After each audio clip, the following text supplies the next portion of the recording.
اگر ہم کامیاب ہونا چاہتے ہیں تو ہم اپنے اصل کام پر دھیان دیں۔ پیارے بھائیوں، پیاری بہنوں، ہمارا اصل کام کیا ہے؟ اللہ تعالیٰ نے سورہ العصر میں کامیاب انسان کے 4 صفات بیان کیے ہیں: ایمان، عمل، دعوت اور صبر۔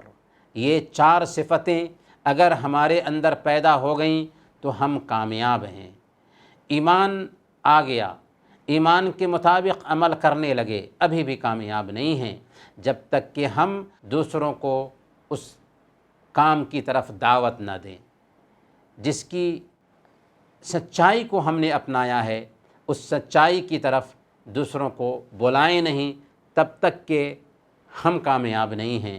بلکہ اگر ہم یہ سمجھتے ہیں کہ ہم دین سیکھ چکے ہیں، دین پر عمل کر رہے ہیں تو ہم کامیاب ہیں، یہ سوچ ادھوری ہے، بلکہ رب کی رحمت کا دروازہ بھی ہم پر بند کر دیا جاتا ہے اگر دعوت کا کام نہیں کرتے ہیں تو۔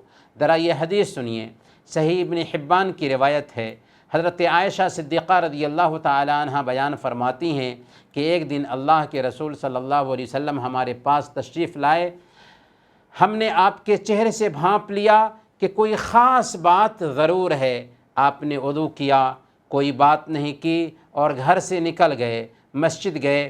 میں نے دیوار سے کان لگا لیا کہ آپ جو کچھ فرمانا چاہتے ہیں اسے سن سکوں۔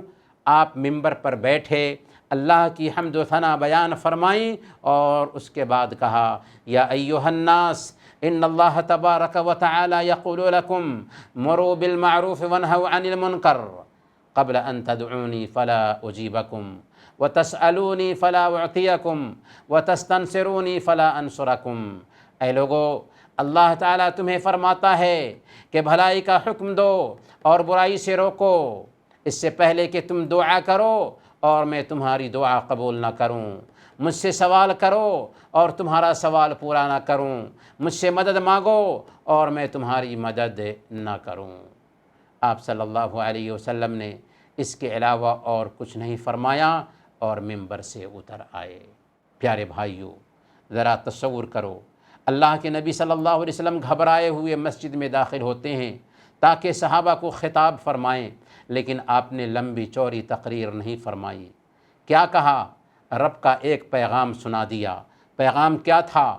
کہ اگر تم بھلائی کا حکم دینا اور برائی سے روکنا چھوڑ دو گے تو تمہارے رب کا دروازہ تمہارے چہرے پر بند کر دیا جائے گا۔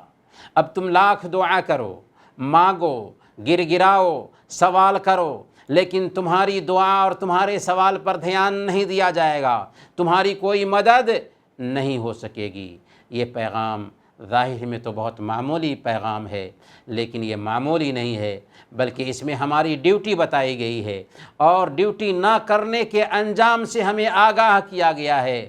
ہماری ڈیوٹی وہ نہیں ہے جس کے لیے ہم 24 گھنٹہ تھکتے ہیں، محنت کرتے ہیں، بلکہ ہماری ڈیوٹی یہ ہے کہ ہم انسانیت کے کام آئیں، نیکی کا حکم دیں، برائی سے روکیں۔ اگر ایسا کیا تو ہم کامیاب ہیں، اگر ایسا نہیں کرتے ہیں تو یاد رکھیں ہم کامیاب نہیں۔